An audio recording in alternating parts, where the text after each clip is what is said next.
So let's start. It's exactly 2:15, and I believe, inshallah, as I promised, we will make sure that we wind up the conference by 3:15. So thank you so much for joining us after lunch, which is, of course, difficult for everyone usually. But thank you so much for if you just sat down because of my request. Thank you. So as I said, the topic is countering cybersecurity challenges of AI, and we just have one expert discussion being led by, as a moderator, by Abdul Qadir, who represents PwC, PricewaterhouseCoopers, as an executive director. May I request Abdul Qadir to kindly join us on stage? And on the panel, we have Hussein Hassan Ali, a very respected, stalwart personality in the cybersecurity domain of Pakistan. We have Mehzad Sahar from Engro. We've got Maad, who joined us from Islamabad. Maad represents Faysal Bank as the Chief Information Security Officer. And in the last, we have Dr. Imran Batada, who represents IoBM, the education sector, as a CIO, as IT head. And of course, again, always very supportive for my shows, Imran sir. So maybe once again for those who were not present, and also to enlighten all the experts, that our format will be the same for this session. I'll just present 2 slides in the beginning, which is a summary of the information about the topic that I found on the internet, which may form the basis to start with for the discussion. Then I would request Abdul Qadir to take on and ask each and every of the experts for 2 minutes brief of what is their idea about the topic, or what they have or are doing to implement the same in their organizations. I would request again to the experts and to Abdul Qadir to kindly stick to time. 2 minutes means 2 minutes, because we would like to have as many questions. Those of you who were present since morning, you know the format, that there's a lot of engagement and interest which is deriving this particular session. So, Qadir bhai, we are looking forward to as many questions, so we will have to stick to time. And then the floor will be open for questions for around 45 minutes. The way we do questions, I repeat the process for maybe who joined now, is that we use slido.com, which is an online platform. And if you go there, if you are already not there, then there is an event code. You just go to slido.com and go to the particular and type the event code, which I believe we already know. And then you will be able to type the questions and answers from the app, from the website, and the questions will be shown over here on the screens, and Abdul Qadir and the experts, we are going to take them one by one. If there is further discussion required, then Abdul Qadir is going to engage the experts to make sure that the topic is fully covered and understood by those who are present here. So this is the format, right, sir? Are we all on it? Thank you so much. So now I would just present for 2-3 minutes, present the 2 slides, which will just give a small brief of what I found on the internet about the topic. First and the last. This is, again, this slide is repeated because this is the base, and then there is one slide about only the cybersecurity, how AI is being used and applied. So I'll very briefly go again on this, only for those who joined us late. According to my limited research, this is what I found on the internet about AI. 35% of the enterprises are already using it, AI, for their businesses, and 42% are considering to use it. So like 95% of the organizations, the large organizations, enterprise in the world, they are already seriously considering AI to be a part of their business management. Domains, what encompass artificial intelligence, according to my understanding, is deep learning, natural language processing, robotics and automation, and generative AI. Capabilities, what it does, most of the times automative, repetitive tasks, you can do them very quickly. Not only that, you can also use the same and the data in your organizations or on the web to analyze the information very quickly. And on the basis of that, you can take decisions, right? How does it help in business? Decision making, of course, and streamlining the integrated business function, streamlining using IT. Most obvious applications, as I have understood, is ChatGPT, image generation, chat boxes, virtual assistants. Change. This is what I understand about cybersecurity threats and how it's like AI is impacting that. Of course, we need increased cybersecurity, protection of confidential data, fraud detection, detect anomalies, predict breaches, and quick response to threats, can distinguish normal activities from suspicious ones, enabling proactive detection of potential threats.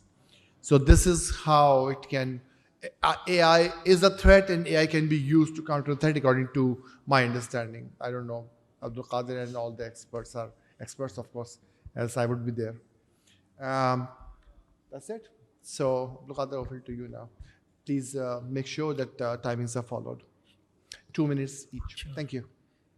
Thank you so much. Or just on a lighter note, because cybersecurity is always treated as sometimes neglected field, इसीलिए शायद खाने के बाद उसको ही choose किया गया, और कुछ लोग उसको शायद स्टेप चाइल्ड भी कहते हैं, और स्टेप चाइल्ड जो है वो बुढ़ापे में सबसे ज़्यादा वही काम आता है.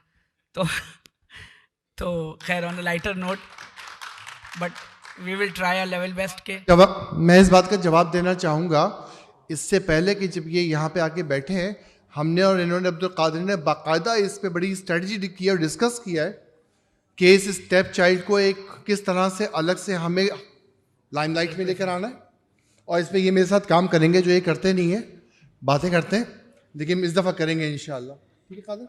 इंशाल्लाह we will have an exclusive CISO summit under the umbrella of Indus Solutions and Solutions Inc.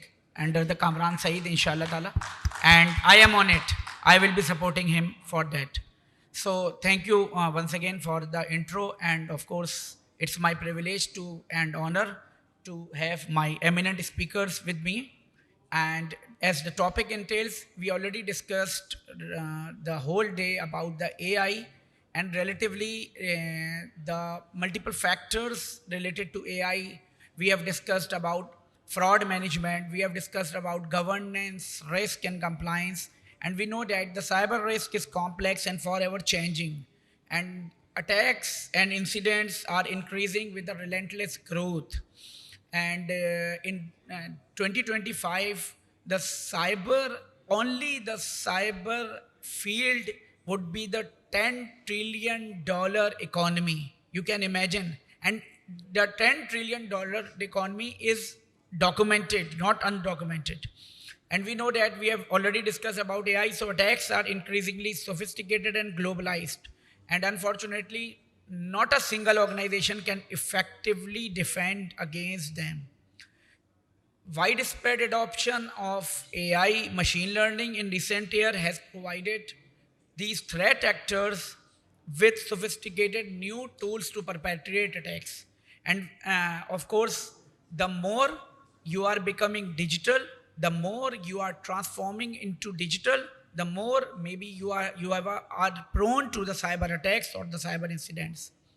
So, keeping this background in mind, I would now request my each fellow panelist to spare 2 minutes as per the scenario regarding the emerging cyber threat and challenges faced in your respective experiences in your field and prevalent threats and attack vectors. And do this world is ready to secure ourselves being right now the evolving AI based threats and all. So I would start from Maad sir, please. Assalamu alaikum ji. Am I allowed to speak slightly in Urdu? Abdul Qadir? Am I slightly थोड़ी सी उर्दू इस्तेमाल कर सकते हैं? Yes, yes.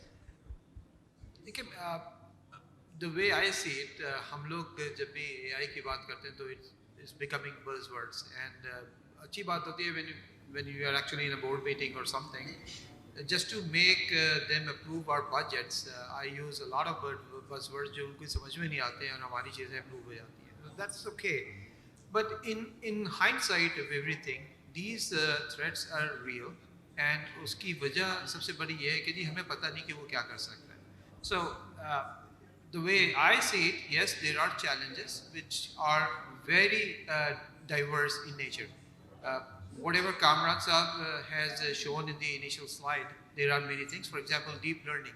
Deep learning is a technique which is being used by business people as well as by attackers both. हमारे अपने use cases हैं, and we use deep learning for that specific thing. Similarly, natural language processing is also something which is used by attackers as well as by organizations for their business process. Use and abuse किस चीज़ का क्या है? I have seen that it will be entirely extremely difficult for me to grasp the understanding of this scenario overall in the cyberspace. उसको मैंने इस तरह से transform किया कि if I have the answers or some of the answers of these 5 W's in one H, for example, what, where, when, and so on, so why, and then how. So what I am trying to defend, if I don't understand that, it would be very difficult for me to protect that. क्योंकि पहली दफ़ा अगर हमें ये पता लग जाता है कि हमने अपने perimeter को defend करना है, or we have to defend our back-end data centers or server farms, the protection level and the techniques of protecting both the environments are entirely different. Okay, where is my data located? Where is my key crown jewels are located? That's also very important, and that is something that we need to take. उसके बाद आ जाता है कि जी how the attack vectors are going to take place. इसके लिए हमें बहुत research करनी पड़ती है, and I got an entire team of people who are doing this research for us on a daily basis. What are the new threat techniques and practices जिसके ज़रिए कोई attacker हमारी premises में या हमारे crown jewels को compromise कर सकता है. So, answering these 5 W's and 1 H will actually provide me with the answer. I may not be successful, honestly, because by the time I'm through with finding the answers of these questions, the attack might have happened. So इसीलिए we need to bring our capabilities up to be a step ahead of the curve. किसी भी तरह से उसकी मुख्तलिफ techniques हैं, but I think research and advanced knowledge about these threats is the prominent thing. Thank you. Mehzad, please. Thank you, Qadir. So, from my side, sometime before, because I'm not only working for IT but also for operational technology, which is called OT, I used to say that once upon a time there was internet, it was launched without thinking about security.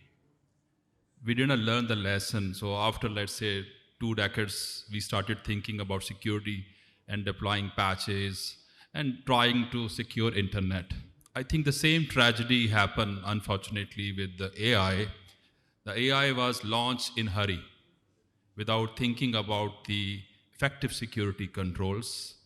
And now I think the time is passing very, very fast, where you think about any Hakimi Nuskha, which is like all-in-one solution. You think about any scam, you think about any wish list, all now it is being tagged with using AI. Not necessarily it can create your requirement, but actually it is quite creating good traction for its audience to trap them in the honeypot. So I would like to say the organizations, they were not ready, and this has been injected as a buzzword. And now it's very delicate handling is required, because not everything is possible through AI. We should not be excited while putting our yearly objective plans to make it more fancy and looking more beautiful, putting AI.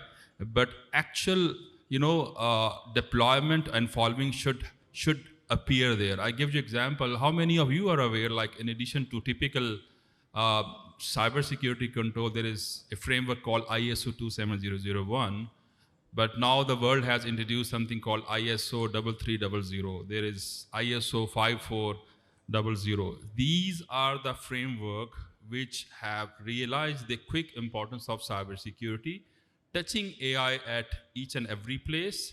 And I think the time has come, rather than waiting, be active, proactive, and start utilizing this. Otherwise, we will be having the same regret which we did while introducing the internet in the beginning of our overall life cycle. Thanks.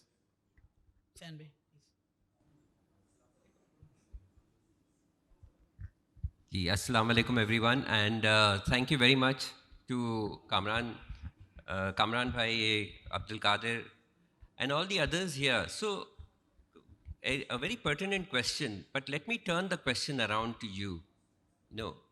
Who does not offer their data to the public or to vendors, to the people who are offering all sorts of things? Right? We have now, if you look at, if I'm looking at it from my role at HBL, then that is data, that is where the money is, so that is where the attackers are going to come. But if I look at, put on my ISACA hat and think about all of the people, all of us have data, and now what we've also done is we have put all of our money over here, right? And this is now also becoming the source or the channel, the vector, as you asked. It's become the vector for those criminals to approach everyone who has a phone or has a smartphone. How many of us do not play games? We all download games and we play games. But when you're playing games, you find after you complete one game, there is an advertisement. And what are those advertisements? And quite a few of those have been created using artificial intelligence. They are deep fakes of popular artists, of actors who, recently a lot of these are going on, of Pakistani actors and actresses who are now supposedly have launched these apps so that the public can earn lakhs of rupees. That is not, absolutely not true. And there are so many now videos on the internet which do not get circulated, that this is not true. But we have people from our country, and I'm sure that's the same in every country. They are falling, that the people are naive. They do not realize what they are putting up, what they are compromising. So we do not value our data. And when we don't value our data, we are going to give access to all sorts of criminals and fraudsters who are using AI to a much greater extent. We saw in the morning 2 sessions, we are sitting and talking about organizations saying, hold on, you can't put our data, you can't put our queries, you can't put our programs onto ChatGPT and other such, artificial intelligence forums so that they can be made better or create something. But here the fraudsters do not have any such qualms or ethics or issues. They are leveraging it, they are using it. So the need for awareness is paramount, first of all. And that, I think we will talk about it more and more as we go along. But there's so much more We are never going to be 100% safe, which means that we need to prepare for responding to those incidents.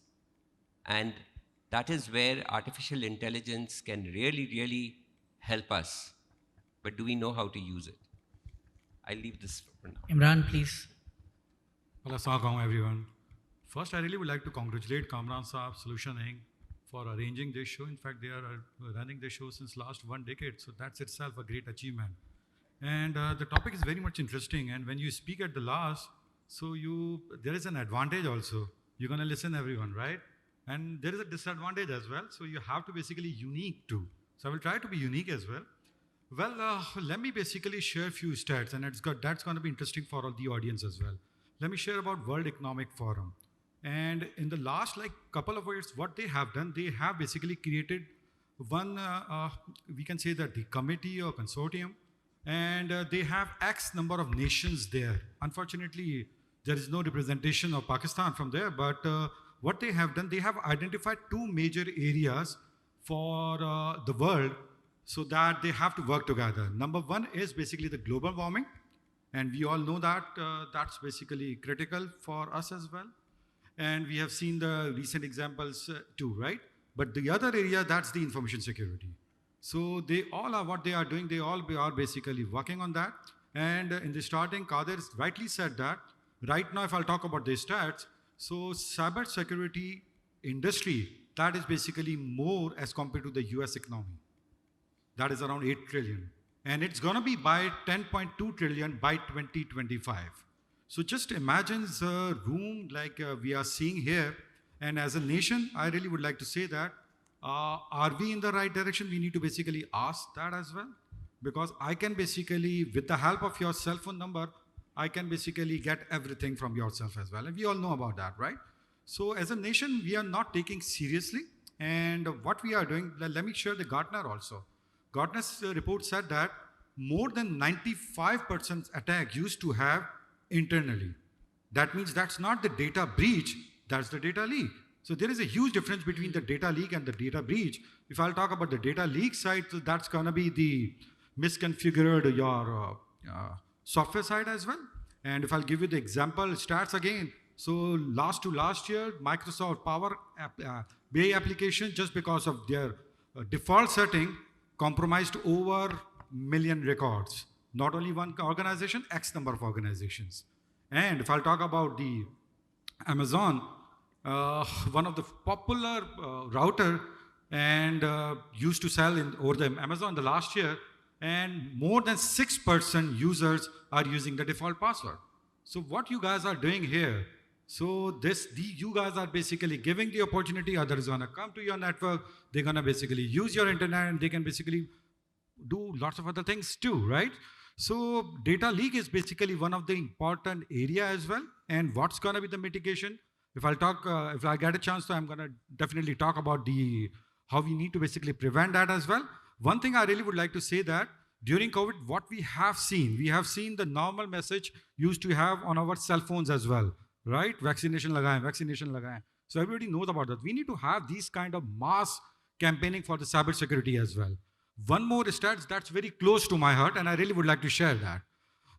We all know about that. Pakistan Army is one of the best. I'm not saying that, that's the stats showcase that. We are, by the way, top 10 in the world. If I'll talk about the cyber security, do you know our number? We are worst. We are 76. So just imagine, is this the area of concern? Yes, this is the area of concern for all of us. Thanks, panelists, and of course, they have lot of words to say, but they have the limited time. Now, the questions, I think I will start from the third question, which is the very basic question and very great question. How will AI change the field of cyber security? इस पे शायद एक शेर मुझे याद है कि वो खंजर पे कोई दाग ना दामन पे कोई छींट. साइबर सिक्योरिटी के बारे में, खंजर पे कोई दाग ना दामन पे कोई छींट, तुम कत्ल करे हो कि करामात करे हो. तो वो ऐसे ही कत्ल कर देता है साइबर सिक्योरिटी जिसका पता नहीं चलता. So based on your experience, Maad, because you are in the industry and since 25 to 30 years now, and the industry has been evolved from EDP to IT to technology to information security and then cyber security. So now a cyber security leverages from AI. What is the role actually after AI or emerging technologies you are feeling, and what are the advantages we are getting due to these emerging technologies? Abdul Qadir, I believe the first and foremost thing is that when we realize that AI can be beneficial for us, or we have to deploy AI. Traditionally, cybersecurity was led by people who knew the process and they were just carrying on that process over and over again. So there comes a time when the threat intels that were coming in, we were unable to process that manually because initially I remember when the first time I subscribed for a live feed of threat intel, it was pushing data to our systems, and our SOC L1s were supposed to monitor everything and decode it and make a relevance of those threat intel to our own infrastructure and our systems. So yeah, it was working fine for the first month, but then the complacency started to come in because the amount of data that was coming in was huge. And of course, at a management level, I felt that this single source of information was not enough. So I subscribed for 4 more. And right now, I got around 50 sources where data threat intel is coming into our systems. Now, AI can really help us in identifying a couple of things. We have to employ AI because human intelligence cannot. I'm not questioning human intelligence because AI is also, a child of human intelligence. But the way it processes information, a human mind cannot fathom with that. So, which of the threat intel is relevant to us? Yes, we can make some use cases, static use cases, which can actually, filter out things. But that's a static filter. And just like those encrypted attacks, when they started coming in, every attack was encrypted in a SSL packet, and it was delivered, the payload was delivered, and we had no control in identifying that attack. AI is also doing that same thing. If we put a static sort of use case, so a lot of necessary and relevant threat intel is going to come out, not come into the organization. So AI can help us first and foremost in selecting what is relevant to us, and not just what is available in the infrastructure now. What's the roadmap? Because let's say we're using Microsoft operating system, Windows Server X, whatever that is, X is. So there is a roadmap already established for that X, when it is going to be upgraded, how many patches they're going to be, when it is going to be upgraded into the next version. So all that information is available, and this information can be processed by an AI engine far more effectively and efficiently than a human person. So this is one of the areas where AI can actually help us. Secondly, preempting different sort of attack vectors. Now, I can do that too, right? Given the time, I can perhaps anticipate that this particular attack vector is going to affect my organization. But I'll take a month or so, maybe 2, I think. If I'm lucky, I would be able to pinpoint one attack vector. But the threat intels that are coming in, an AI engine can actually detect these new patterns in a matter of seconds. So it is giving us the opportunity to be better aware and better equipped so that we can have a more robust and responsive plan if, God forbid, this sort of incident takes place or attempts to take place in our organization. So these are just 2 use cases I've given how AI can really help us in the long term. Leveraging his point of view, I know one global bank having, I think, 1,600 branches worldwide, and they have the data of almost 2 terabyte of the logging data has been enabled. And you can imagine if there is no AI, if there is no preemption, if there is no security operations center centralization, and even that data is based on the compressed data and with the help of multiple use cases and tools. And still they have a 2 terabyte data, which is actually crown jewel based data, where the logging has been like configured and the use cases has been programmed. So coming to the another question regarding, of course, you have a Mehzad, manufacturing as well as banking as well as telecom experience, and of you already have multiple experiences and diversified for the complete enterprise architecture review, not only for the IT environment but for the telecom industry type of hardwares, and now the OT environment. So question regarding quantum computing disruption and how can we secure that, including how can we segment IT or OT security and all. Good question. So, as quantum computing is there to enhance the overall efficiency of the system, on a positive note and also on the negative note, like if it is in good hand, of course, it is going to enhance further. It is in wrong hand, then it is going to increase their capability. But what I still strongly believe, apart from all these disruptive technology, the role of the brain intelligence will remain there. We will not allow people to start depending totally on automation. I give you example, and so how many of you sitting here actually will join a aeroplane where if the announcement is that there is no pilot, right? So no matter A380, they have done a lot of tests for automatic takeoff and automatic landing, but the human touch will always remain there, right? Second thing is, no matter, everything is in the AI, in the command and control center, like even in air traffic controller, he's still supposed to say, yes, you are allowed. So no matter, all signals are saying you're ready to land, but unless the guy in charge with authority will allow him, he can never ever dare this. So what does it mean? That Allah subhanahu wa ta'ala, this machine which is Ashraf al-Makhlukat, will keep on governing this, because we are the creator of this so-called artificial jinn. But we should not be very excited to automate things without thinking about the bigger picture. This is very, very important. As I said, there is no like one Amel Baba for everything. So if we are talking about OT, you're talking about IT, and then we are talking about telco, and I went through all these domains.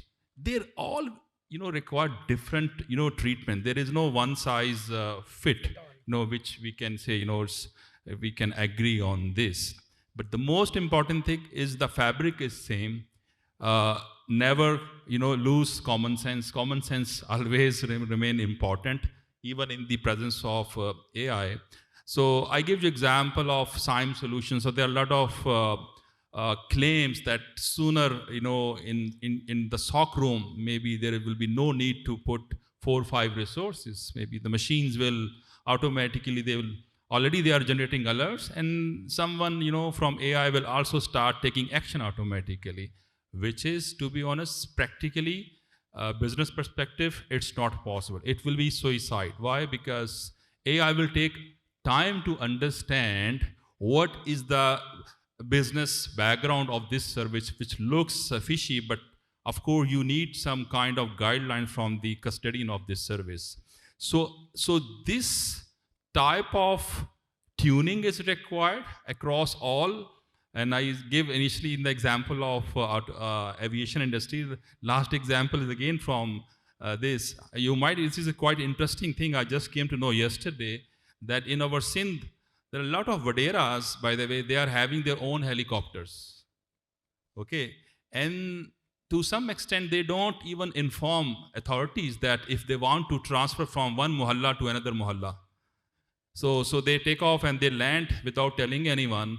But of course, our radar system from authorities, they detect. So they come to them, please follow instruction. This is totally, illegitimate. This is illegal. And then now they start actually feeding this type of information that in addition to not only typical birds, you can think about these type of illegitimate helicopters, flying at the height of our bird, expect this. So what happened then? Then you go back and you start changing and tuning your internal radar system to accommodate this. So this human touch will remain there always. We can't leave them alone, and this is an evolving journey. This will never end. And last but not the least, AI itself is a victim of cyber security. What is the assurance if I allow AI to come and start evaluating my security architecture? It itself might be a victim. It itself might be already compromised and might be giving me wrong advices. So expert roles will remain there. It's like once calculator came, does not mean that we have left learning our math. We are still learning our math, but calculator is there to actually increase our capability to do some complex calculation. But at the end, it is an evolving journey. Thanks. Very true. And of course, if one side we have thousands of security management solutions and AI and emerging tech, and at the other side, we being a human was there. And I think 70% of the world's cybersecurity attack are only due to the human stupidity, and for which no patch has been developed so far. So based on this, which is very important, Imran, Iftikhar has asked question regarding, because you belong to the education industry, so why there is a global shortage of the cybersecurity professionals? And we know that I think in the worldwide, 5 to 6 million people are required in the cybersecurity field, and these positions are vacant nowadays. So how education industry can address this challenge through talent development and recruitment and all, and how you can impart this knowledge? Thank you very much, and very pertinent question. I like that question. Well, this is pretty much relevant to me as well, because I belong to academia. Whenever a student used to came to me and they used to basically ask about the career counseling, I used to basically, I'm saying that since last couple of years now, there are two fields where you can basically go and opt and you will be able to get the job. Number one is basically the data science, and number two is the cybersecurity. And let me basically again give you the stats as well. Now, I'm talking about the Western countries, I'm talking about the good Ivy colleges as well. Now, they do not have good number of students in the regular business and administrations program. Now they are going to have more admissions in the data science and the cybersecurity area. Why I'm saying this, and why? Because of the overall shortage. And why this is basically, we need to basically see that as well, that perspective too. Because the game of the world is changing, and I can say that it's already changed now. So now we do have the data, and at the end of the day, we have to basically work on the data, and we talk about the big data, so you need to basically secure that data as well. Let me give you the few examples as well. WhatsApp took around, Facebook took around 1.5 years to reach 50 million customers. WhatsApp took around 6-7 months. ChatGPT took around 3 days. So just imagine, what does that mean? As I said that, the game of the rule has been changed now. So I used to say to the organizations as well, now you guys need to basically think about the exponential growth as well. With the help of this data, and you have to secure the data as well, you can go exponentially too. So what academia are doing, let me basically cover that aspect as well. There's a huge responsibility for the academia too, and there are two aspects for that as well. Because I am basically talking in Pakistan right now. So do you know about how many students are opting for undergraduate or graduate degree in Pakistan? Any idea? Koi percentage bolega mujhe? Throw any percentage. Yeah, less than 5%. So what about the remaining 95%? या फिर हम इस room में सिर्फ उन्हीं 5% की बात करें. What I'm trying to say here, we need to basically think about the other 95% as well. And I used to basically say about a lot for the vocational training too. And the other, like if I talk about the Europe, I talk about the India, I talk about the other countries, what they are doing, they are also focusing on the vocational training as well. And what they are doing there, for that particular 6 months program of cybersecurity, what they are doing, they are basically trying to basically give the lectures, training the skill sets part of it. And I have seen that. I have seen the transformation in that front as well. And we all know about that Fortune 500 companies now, they're not asking about the degrees, right? What they are asking about? They are asking about the skill sets. So these things are basically very much important, and this is the ideal space right now as well. The other thing I really would like to add here as well, and I used to say a lot, if जब भी आप किसी से मिलते हैं, everybody used to say, I do have 20 years of experience, 25 years of experience. Believe me, वो जो 25 साल का experience है ना, that's the liability for me. Because उसमें तो 15 साल आपने जो किया है, वो तो rule of the game तो change हो चुका है. So that's the liability you are carrying. So are you ready to basically learn new things? So we have to, as all of you, I'm talking about myself, I'm talking about others as well. So we have to learn new skills as well. And that should be the continuous process.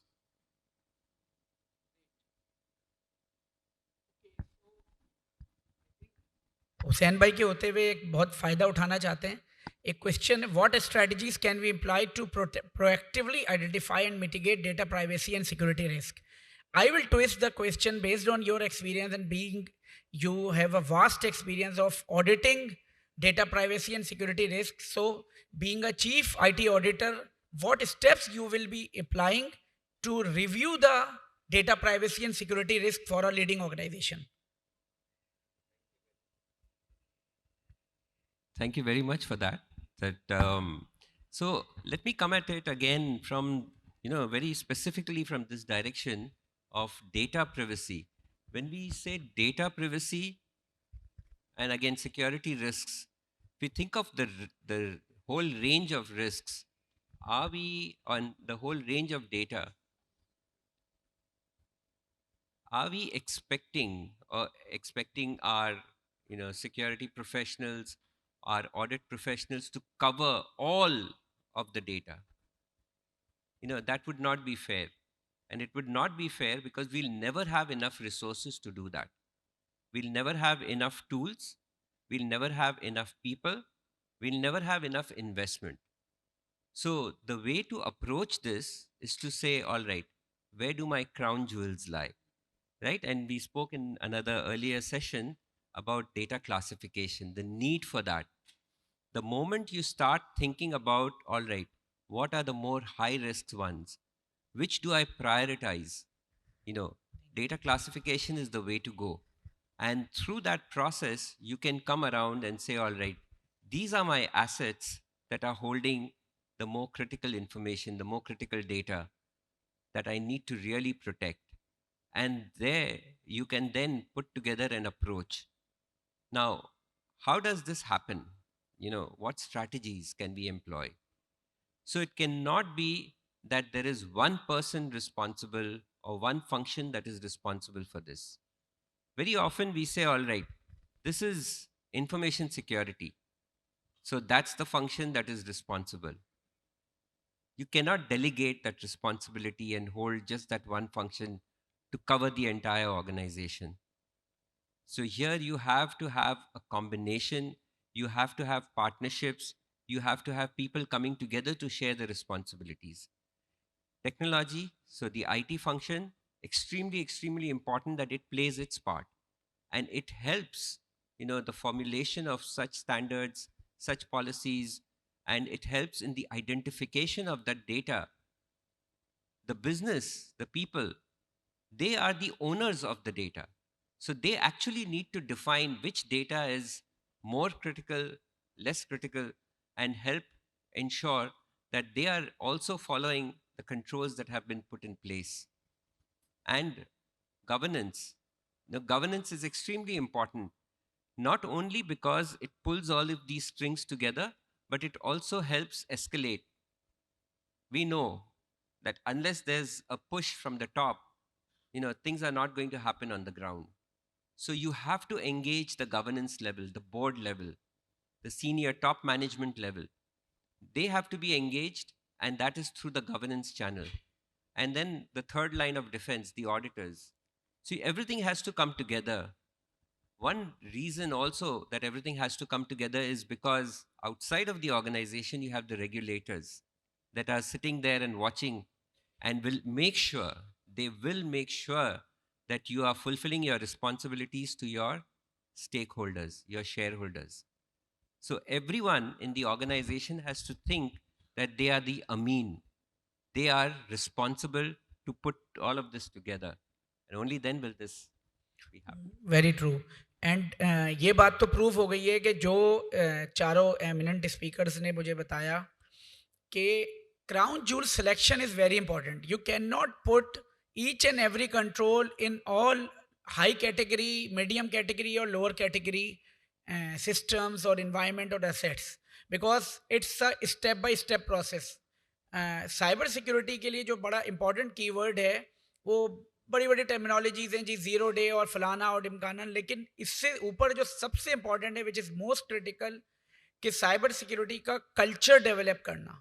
If you do not have the cyber security culture inculcated in your organisation from top to bottom, then without this you cannot implement defense in depth level of controls, because defense in depth is just like a onion ring and you have to develop each and every control in these defense in depth environment.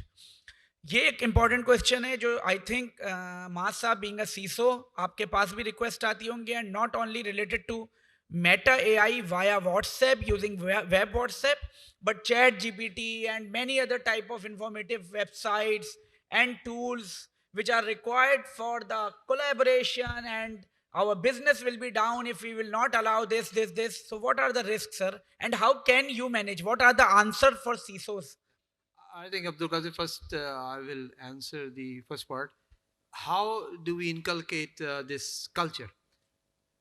Uske liye, I mean, let me be very honest. Attack simulation is the best thing, because we perform attack simulations every month. And that's not, disclosed or advertised that these activities are going to take place. Yeah, of course, we know as cybersecurity people that this is what's happening, but we gauge the readiness of our IT. This is the first line of defense. We gauge the user responses as well, because we propagate even phish messages to the CEO, to all the senior executives, to the junior line management and whatnot. I'm very happy, at least our president is so responsive. The moment he recognizes an email which goes, out of the line, he always forwarded to me and the CIO, hey, this is spam. Can you please block it? And that's the only thing. Other people, other senior executives used to ask, क्या ये सही है भाई, इसको देख ले. मैं कहा, sir, I'll look into it. Although I knew that it was me who actually originated that, but that's the biggest factor in inculcating a culture for understanding cybersecurity responsibilities. Never to, we have recently deployed, a system. If somebody accidentally clicks on the link in the email, I mean, they're actually reported to the HR. They are called and they undergo a complete training session for maybe 2 days or 4 days, depending on the type of link that they access. We also show them the snapshots that when you click the link, we have delivered the payload, and now we have access to your system. Specifically to WhatsApp, Chat GPT. Yeah, there's nothing wrong with that. Business band ho jayega agar humne ye cheez nahi lagai, honestly. But it's my job as the CISO in the organization to question that. Why the existing tools are not sufficient, why it has to be WhatsApp with Meta. Again, from a technology perspective, I have no problems with that. But, I first of all question why there is a need. What's the pain point that you want to address when you want to deploy Meta or, for example, ChatGPT? Our ChatGPT engine came in, and it was for the chatbot that we use at our websites and our mobile banking platforms, so that our customers can interact with the bank without using the help of any human being. We did an assessment. I think in the last session in Lahore, I also mentioned this, that it took us 6 months to really understand at a packet level what this ChatGPT engine performs, what exactly it is sending out, how it is learning new things, what's the algorithm which is the learning model of ChatGPT, and what sort of information is being shipped out. So we had a control on the outgoing packets. No, we do not want this particular information to be sent out. So at the firewall level, we have blocked those. The forward proxy actually blocks all those packets which are going out, which is not approved by us. That's how we make it secure. of course, we can dig deep down into ChatGPT, or for that matter as well, to understand what these systems can do better for us. And if it is beneficial for the organization, we can certainly allow that. But for every new platform, a detailed risk assessment, detailed understanding of the platform itself has to be performed before it is authorized. Very, very valid point. And Imran, just to leverage and just to further elaborate, what is the impact of Chat GPT or maybe generative AI type of solutions for education sector? And how you are coping up these challenges? Because Okay, I think that's these are beating plagiarism, softwares and all. That's a fantastic question.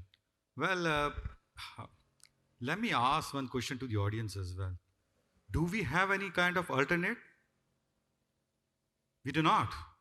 So can we stop that? We cannot. So in fact, Italy ने try किया इसको stop करने का, वो भी fail हो गया, completely fail. So we cannot stop that. So we cannot stop these kind of AI technologies. So what we have to do, we have to basically create the mechanism as well. For example, if you talk about the higher education or if you talk about the academia, so they need to basically change the assessment mechanism as well. That's very much important. So as I said that, कि हम जिस तरीके से काम कर रहे हैं, we need to basically change. The disruption is already there. So we have to be ready for that. And as a nation, I used to say that, I really would like to say the positive side and the negative side as well. The negative side is we have already missed lots of boats in the last 75 years. And we all know about that. ठीक है? And this is one of the boat that we can basically catch that, and that is the AI. That is the industry 4.0. And as a nation, we can basically catch that as well. But for that, we have to basically work pretty fast as well. So with the help of these kind of technologies, we need to basically develop these kind of technologies, or we can have the APIs as well. Plus, I really would like to add something here too. As a nation, we have to basically support the startup culture also. That's the most important part. The other day, I got a chance to meet with the IT minister as well. And I said, कि हमारे पास क्यों unicorn नहीं है? We do not have any unicorn. And are we going to have unicorn? Believe me, the way we are working, I'm saying in this platform, will not have that. We need to basically change our policy. We need to basically come up with the made in Pakistan kind of thing. If we're going to support our internal software houses or internal companies, that's going to be there. Otherwise, क्या होगा? The way what we are doing right now as a nation, हमारे software houses वहाँ बाहर चले जाते हैं, they are making money, और उसका part of the money यहाँ पे as an operating expenditure भेज रहे होते हैं. That's the biggest concern. So what I'm suggesting you here to all of you to take this opportunity, please support the startup. Just in case if you are basically trying to find out the solution, they already have the solution. And what they are looking for the pilot. So you do not need to pay anything, just basically take the equity. I used to say that the investors or the banking sector or the financial, why are you going to basically join hands together? At the end of the day, it's going to be beneficial for you. And you never know, they're going to be the millionaire or billionaire one day. And if you have the equity, so you're going to have the one more revenue stream too. Maad, you want to add? Yeah, just one thing, and I think it's a very fine point which Imran has mentioned. Startups or maybe organizations. I'm sorry, startups and organizations, जो भी हैं, making money is fine because everybody wants money at the end of the day. दुनिया बड़ी cruel है, यहाँ पे कोई ethics के ऊपर जिंदा नहीं रहते. So we need money to live.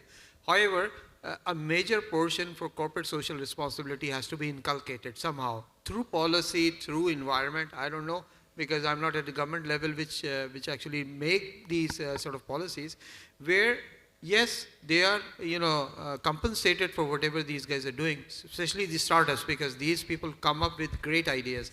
But at the same time, value addition in the industry, in the economy, in the society, that has to be there. और अगर वो चीज़ें नहीं होंगी तो फिर ये कभी it will never fly off. Perfect. So I think organization Mehzad से question है, I believe Mehzad.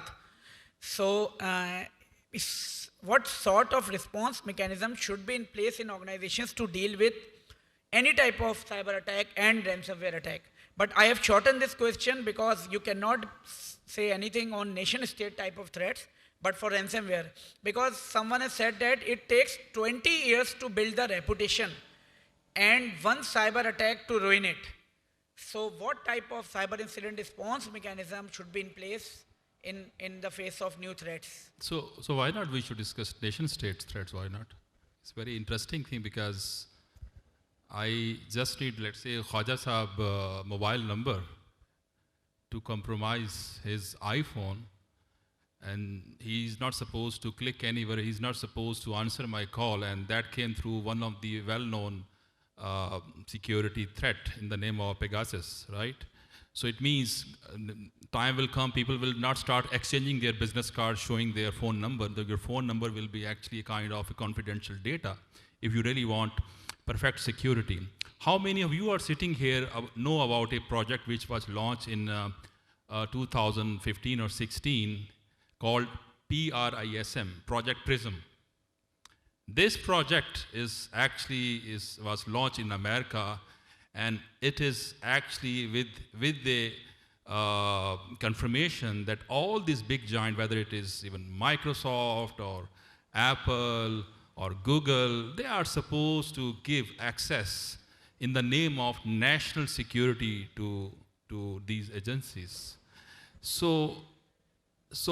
And we are then talking about advanced persistent threats and nation-state sponsor attacks. So I think the most important thing is, as far as we are not independent in making our own technology, we are simply vulnerable to these type of attack, and this is a known reality whether we like or not. So we'll have to either create our own platform, which is, of course, is a very challenging job, or we'll have to live with this reality, number one. Number two, these type of attacks, which mostly attacks organizations having critical infrastructures. It could be, by the way, APT. I know with my experience, some of the industry, even in Pakistan, they were under attack through APT, let's say 29, 31, and these are all those state-sponsored attacks which usually come from specific country, specific geopolitical, enemy, which is very interested in your critical infrastructure. It's like now in Ukraine there is a war, but don't you think the actual war started in 2015 and 16? Once they launched the first ever crisis against their energy sector, they were able to bring the whole country under dark night. So usually the countries, they don't send the paramilitary staff physically, and before that they launched the cyber security. And ransomware perspective, which is corporate sector mostly being affected, one of the strategies, no matter you don't know what type of ransomware attack can arrive to your organization, there are nowadays quite good control which are using AI. So the moment any ransomware, no matter you don't know their signature file or modus operandi, the moment they will start any process relevant to encryption, they will simply give them shut up call. So that is possible with the help of AI, and I think that can leverage the organization to strengthen their overall security posture. Thanks. Thank you so much. And of course, इस topic पे तो ये जो हमारे fellow panelist हैं इतने experience रहेंगे 3 घंटे भी बात कर सकते हैं, लेकिन as per our commitment we are trying to sum up the unanimous view from our panelist. Number one is clear and cyber security governance risk management strategy based on the crown jewels which have been suggested by them, and its agile implementation. Of course, passionate and committed leadership that takes the ownership of the cyber security from tone at the top. And cyber security hygiene and culture should be developed. Digitally skilled and security oriented workforce. Sufficient incident response plan and track record of identification and learning, and updated threat intelligence, threat management platform by using AI, machine learning, and all emerging technologies. So last but not least, every security leader, we all are the security leaders, so need to work on the resilient and secure ecosystem that can provide you the trust and confidence, so that organization digital assets are protected and delivering value. So cyber criminals actually love crisis. So be prepared to secure your digital infrastructure in the face of new threats. Hope for the best and prepare for the worst. Thank you so much. Thank you very much, everyone.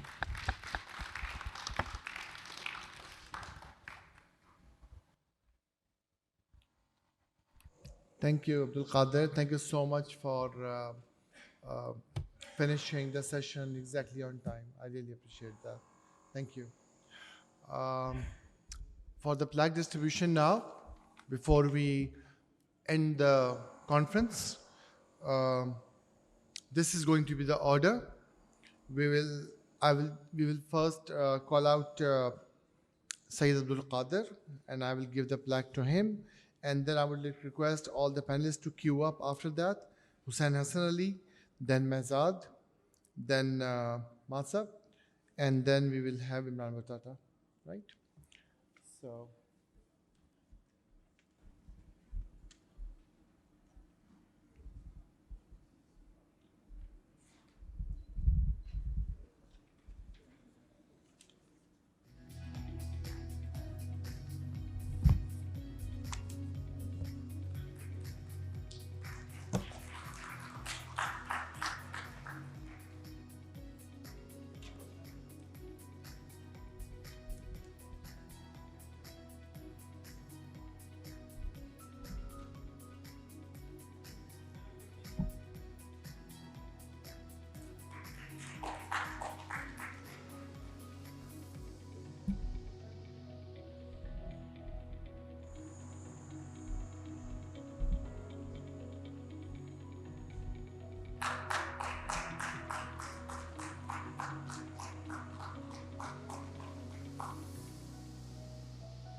Just one last remark. Abdul Qadir अभी जब आए थे ना यहाँ पे तो थोड़ा सा वो सौतेले भाई वगैरह वाली बात कर रहे थे. वो एक्चुअली इसलिए कह रहे थे क्योंकि वो सोच के आए थे कि मुझे ये पॉइंट मारना है. फ्रेंकली स्पीकिंग इतनी जो अटेंडेंस में देख रहा हूँ यहाँ पे लंच के बाद भी मैंने नॉर्मली इतनी नहीं देखी. और मेरा ख्याल है इसकी वजह ये है कि एक तो जो हमारा फॉर्मेट था उसमें बहुत टाइमली हमने कोशिश की है ख़त्म करने की और कोई 5-6 बजे तक इसको एलोंगेट नहीं किया, फोकस डिस्कशन की. दूसरे कि मैंने रिक्वेस्ट कर ली थी. तो अगर आप समझते हैं कि ये बात सही तो एक थोड़ी सी तालियां हो जाए इससे फिर तो आइंदा कम से कम हमारी कॉन्फ्रेंस में तो ये. Thank you so much. This ends our conference today. I thank you all for your support, for your presence, for you to be with us. Thank you so much. I hope to see you again next year. CIO Summit 2025, March or April.